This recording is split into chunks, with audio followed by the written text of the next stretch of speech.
नमस्कार। आपका अखबार के इस अंक में आपका स्वागत है। मैं हूं प्रदीप सिंह। उत्तर प्रदेश में मुख्यमंत्री योगी आदित्यनाथ का कानून का हंटर चल रहा है।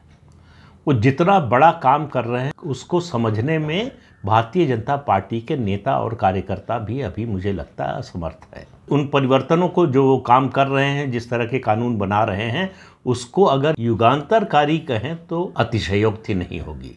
लेकिन जिनका सारा ध्यान, जिनका सारा जीवन प्याज और टमाटर के दाम, पेट्रोल डीजल के दाम और लेखपाल और थानेदार के ट्रांसफ़र पोस्टिंग तक सीमित है, उस दुनिया में जी रहे हैं, उनको न समझ में आ रहा है, न कभी समझ में आएगा। और योगी जी राजनीति में आए हैं तो ये सब करने के लिए नहीं आए हैं। वो बड़े कामों के लिए आए हैं, बड़े बदलावों के लिए आए हैं जो वो कर रहे हैं।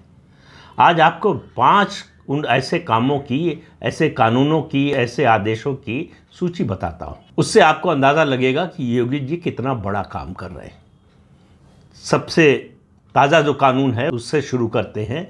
नज़ूल की ज़मीन को अब लीज़ पर नहीं दिया जाएगा। नज़ूल की ज़मीन जिनको लीज़ पर मिली थी, उनकी लीज़ अगर ख़त्म होगी तो उसको रिन्यू नहीं किया जाएगा। नज़ूल की ज़मीन को अब फ्री होल्ड में कन्वर्ट नहीं किया जाएगा। फ्री होल्ड में कन्वर्ट कराने के लिए जिन लोगों ने कुछ किस्तें दी हैं, पैसे दिए हैं, उनको वापस कर दिया जाएगा। पहले तो आप समझ लीजिए कि नज़ूल की ज़मीन क्या है। ये हम लोग हमेशा पढ़ते हैं, रोज़ पढ़ते हैं और सुनते आते हैं कि ये नज़ूल की ज़मीन है। नज़ूल की ज़मीन दरअसल वो है जो 1857 के पहले स्वतंत्रता संग्राम के बाद अंग्रेज़ों ने भारतीयों की संपत्ति पर कब्जा कर लिया। उनको विद्रोही माना और ये मानकर जो भी उस आंदोलन में शामिल लोग थे या जिन्होंने उनकी मदद की या जिन पर अंग्रेज़ों को शक था कि मदद की या शामिल थे, उन सब की ज़मीन पर कब्जा कर लिया, यानी ब्रिटिश सरकार ने ले लिया। वो ज़मीन नज़ूल की ज़मीन हो गई। नज़ूल की ज़मीन मतलब बाद में जो है उसका अर्थ हो गया सरकारी ज़मीन। तो ये सरकारी ज़मीन जो है ये मुख्य चारा बन गया जो ज़मीन का धंधा करते हैं, जो औने पौने दाम में प्रॉपर्टी लेते हैं और उसके अलावा जो ज़मीन पर नाजायज़ कब्जा करते हैं। माफिया लोगों के निशाने पर सबसे ज़्यादा नज़ूल की ज़मीन रही। या पैसे वालों के पास, जिनके पास बड़ा पैसा था, वो लीज़ पर लेकर उसको बाद में फ्री होल्ड में कन्वर्ट करा सकते थे, तो औने पौने दाम पर उनको प्राइम लैंड मिल जाती थी। उसके अलावा इस बात को समझिए कि अंग्रेज़ों के ज़माने में जो ज़िले बन गए, उत्तर प्रदेश में जितने ज़िले बने, आप उन सब को एक एक करके उठा के देखिए। उन सब ज़िलों की अगर आप चर्च के पास जो ज़मीन है उसको देखेंगे तो सबसे बड़ा लैंड होल्डर जो है चर्च है। ये मुद्दा जो है शुरू हुआ मुरादाबाद से। मुरादाबाद में एक क्रिश्चियन मिशनरी स्कूल है, पुराना स्कूल है। ज़मीन जो है वो नज़ूल की थी, लीज़ पर मिली हुई थी, 99 ईयर के लीज़ पर। वो लीज़ ख़त्म हो गई। मुरादाबाद नगर निगम ने लीज़ को रिन्यू करने से मना कर दिया और स्कूल से कहा कि आप अपनी दूसरी व्यवस्था कर लीजिए। यहाँ से शुरुआत हुई। उससे पहले सरकार जो है एक इस बारे में ऑर्डिनेंस लेकर आई थी, अध्यादेश लेकर आई थी। उस ऑर्डिनेंस को चैलेंज किया गया इलाहाबाद हाई कोर्ट में। वो मामला अभी हाई कोर्ट के विचाराधीन है।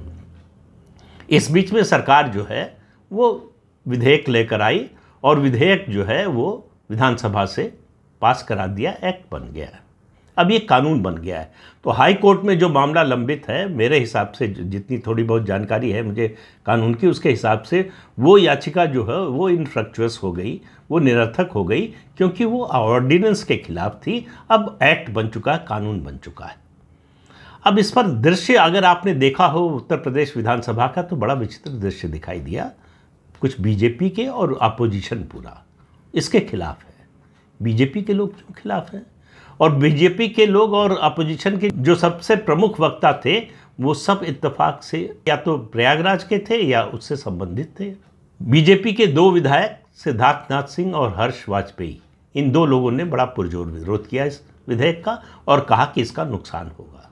और कई लोगों को ये चिंता हुई कि जो है वो इससे गरीबों को उनके आशियाने से वंचित कर दिया जाएगा। सरकार ने उनके रिहेबिलिटेशन की कोई बात नहीं की है। अभी मतलब सामान्य जानकारी किसी भी विधायक को होनी चाहिए। जो मंत्री रह चुका है उसको तो और ज़्यादा होनी चाहिए कि अभी ये एक्ट आया है, अभी इसके रूल्स नहीं बने हैं। जब रूल्स बनेंगे तब ये सब बातें सामने आएंगी कि सरकार क्या करेगी, जिनकी लीज़ ख़त्म हो रही है, किस तरह के लोगों की लीज़ ख़त्म हो रही है, वहाँ पर क्या काम होता था। आपको लखनऊ जैसे शहर में या उत्तर प्रदेश के बड़े शहरों में ऐसी नज़ुल की ज़मीन पर, लीज़ पर ली गई ज़मीन पर जो दुकानें बनी हैं, कमर्शियल कॉम्प्लेक्स बने हैं, ऐसी दुकानें हैं जिनकी पगड़ी 5-5 करोड़ रुपए है। वो पैसा सरकार को क्यों नहीं मिलना चाहिए? उन लोगों को क्यों मिलना चाहिए? ये मुद्दा है सरकारी ज़मीन को अवैध कब्जे से मुक्त कराने का। उससे बड़ी बेचैनी है जिन लोगों के पास ये ज़मीनें हैं, और जिन लोगों के पास हैं वो पैसे वाले लोग हैं। अब एक सवाल विधानसभा में ही उठाया गया कि कई अदालतों के भवन जो है वो नज़ुल की ज़मीन पर बने हैं, तो क्या गिरा देंगे उनको? तो सुरेश खन्ना जो वित्त मंत्री हैं, जिन्होंने ये प्रस्ताव रखा सदन में, उन्होंने कहा कि आपको पहले उस एक्ट को पढ़ लेना चाहिए, उस विधेयक को पढ़ लेना चाहिए। उसमें साफ साफ लिखा है कि जहां सार्वजनिक सेवा के काम होते हैं वो इस एक्ट के दायरे में नहीं आएंगे। तो जैसे हाई कोर्ट है या कोर्ट है कोई, थाना है कोई, बिजली घर है कोई, ये इस तरह की जो सेवा के केंद्र है, टेलीफोन एक्सचेंज है, वो इसके दायरे में नहीं आएंगे। तो इसके दायरे में कौन आएंगे कौन नहीं आएंगे, ये बड़ा स्पष्ट है सरकार के सामने। सरकार जो है वो काम कर रही है जो अंग्रेज़ों के जाने के तुरंत बाद जो सरकार आई, जो स्वतंत्र भारत की, उसको करना चाहिए था। वो ये काम योगी जी कर रहे हैं। तो मैंने कहा था आपको 5 ऐसे कदम बताऊंगा, ये पहला कदम है। इससे बड़ी जो है बौखलाहट है। एक विशेष वर्ग है जिसमें बहुत ज़्यादा बौखलाहट है। वो दुहाई क्या दे रहा है, वो ये नहीं कह रहा कि हमें नुकसान हो जाएगा, वो कह रहा है कि बीजेपी को वोट का नुकसान हो जाएगा, उसका मतदाता नाराज़ हो जाएगा और इसका नुकसान उठाना पड़ेगा। वो ये मानकर चल रहे हैं कि मुख्यमंत्री योगी आदित्यनाथ को चुनाव की कोई या चुनावी राजनीति की कोई समझ नहीं है। उनको ये समझ नहीं है कि किस बात से उनका वोटर नाराज़ हो जाएगा, किस बात से खुश हो जाएगा। वो अपनी राजनीतिक समझदारी को सबसे ऊपर मानते हैं। ये ऐसे लोग हैं। इनमें ऐसे लोग भी हैं जो अक्षम साबित हो चुके हैं, और उनके बारे में ज़्यादा बोलूँगा तो बड़ा मुश्किल हो जाएगी उनके लिए भी। और बोलने की ज़रूरत इसलिए नहीं है कि ये पब्लिक है, सब जानती है कौन कैसे जो है उसकी संपत्ति कितने कम समय में कितनी ज़्यादा हो गई, ये लोगों को दिखाई देता है। उसमें कोई मुझे बताने की या जो है कोई घोषणा करने की ज़रूरत नहीं है। दूसरा काम जो किया, वो दूसरा काम किया, वक्फ प्रॉपर्टी का सर्वे कराया। इस सर्वे की घोषणा हुई, उसके बाद कोई खबर नहीं आई, लेकिन सर्वे का काम पूरा हो चुका है। अब आप समझिए कि अगर आप इन दोनों को मिलाकर देखेंगे, नज़ुल की ज़मीन, वक्फ प्रॉपर्टी, तो मुलायम सिंह यादव के कार्यकाल में नज़ुल की तमाम प्रॉपर्टी बहुत बड़ी मात्रा में वो वक्फ के नाम कर दी गई। और बाकी छोड़ दीजिए, आप जो है अयोध्या चले जाइए, अयोध्या में 80% से ज़्यादा ज़मीन जो है वो नज़ुल की ज़मीन है। इससे आप अंदाज़ा लगा लीजिए कि ये षड्यंत्र कितना बड़ा है। जो अंग्रेज़ों ने किया, हिंदुस्तानियों को सज़ा देने के लिए किया, वो पिछले 77-78 साल से हमारी आज़ाद भारत की सरकार उसको कंटिन्यू किए हुए है। किसी का ध्यान नहीं गया। क्यों? क्योंकि वोट बैंक का सवाल था। ज़्यादातर प्रॉपर्टी नज़ुल की वक्फ बोर्ड को चली गई है। वक्फ बोर्ड से ज़मीन लेने का मतलब है मुसलमान नाराज़ हो जाएगा, मुसलमान नाराज़ होने का मतलब है वोट का नुकसान हो जाएगा। तो उनको कानून से मतलब नहीं, उनको समाज से मतलब नहीं, उनको देश से मतलब नहीं, उनको अपने वोट बैंक की चिंता है। लेकिन योगी जी ऐसे कंसिडरेशंस से नहीं चलते हैं। जो कानून है, आप उनके हर कदम को देखेंगे, ये बुलडोज़र के बाद वाला कदम है और बुलडोज़र से भी ज़्यादा प्रभावी कदम है। बुलडोज़र भी और ये कदम भी दोनों कानून सम्मत है। उन्होंने एक भी काम पिछले 7 साल में ऐसा नहीं किया है जिस पर कानून उनके साथ खड़ा ना हो। तो कानून के आधार पर उन्होंने जो फैसले लिए हैं उनको जिस तरह से लागू किया है, तो पहला मैंने बताया ये जो नज़ुल की ज़मीन का जो है एक्ट आया है। दूसरा मैंने बताया वक्फ की प्रॉपर्टी का जो है सर्वे जो हुआ है। अब वो सर्वे के बाद वो प्रॉपर्टी खाली कराई जाएगी जहां अवैध ढंग से कब्जा हुआ है, जहां बेईमानी से हुआ है, जहां नियमों को तोड़ मरोड़ कर किया गया है। उसके अलावा एक छोटी सी बात और इसी में बताते चले कि वक्फ प्रॉपर्टी का जो भी डिस्प्यूट होता है उसका फैसला, हर राज्य में ये नियम है कि उनका ट्राइब्यूनल है वो प्रदेश की राजधानी में होता है। तो उत्तर प्रदेश की बात है तो उनका ट्राइब्यूनल का हेडक्वार्टर जो है लखनऊ है। तो अगर चित्रकूट में कोई मामला है, डिस्प्यूट है, तो उसकी सुनवाई लखनऊ में होगी। सरकार ने उसमें संशोधन कर दिया है।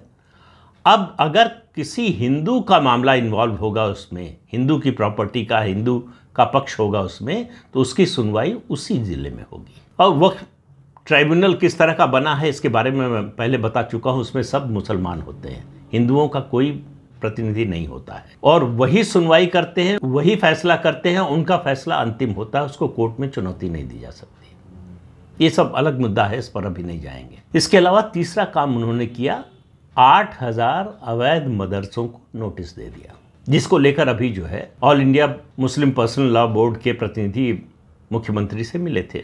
मुख्यमंत्री ने उनकी बात सुन ली, उनको सुनना भी चाहिए, प्रदेश के मुख्यमंत्री हैं, प्रदेश के मुखिया हैं, तो इसलिए उनको उनकी बात सुननी भी चाहिए। लेकिन साफ निर्देश है, अब देखिए इन 8000 मदरसों का और जितने मदरसे हैं सबका सर्वे हो चुका है। सब में जो है, जो टीचर रखे गए हैं, वो धांधली जो चलती थी अब वो बंद हो गई है। अब उनका वेतन जो है सीधे डीबीटी से उनके खाते में जाता है और आपको उसका पूरा हिसाब किताब देना पड़ता है। इन 8000 मदरसों को चलाने वालों से कहा गया है कि इसमें पढ़ने वाले बच्चों को नॉर्मल स्कूल में भेज दीजिए, ट्रांसफ़र कर दीजिए। उनकी शिक्षा जो है वो अच्छी होनी चाहिए, जो सब बच्चों को मिलती है उनको भी मिलनी चाहिए। इससे परेशानी है। मदरसे में किस तरह की पढ़ाई होती है और क्या पढ़ाया जाता है ये बताने की ज़रूरत नहीं है। बड़े से बड़े आतंकवादी को देख लीजिए, उसका कोई ना कोई संबंध जो है दारुल उलूम देवबंद से ज़रूर मिल जाएगा।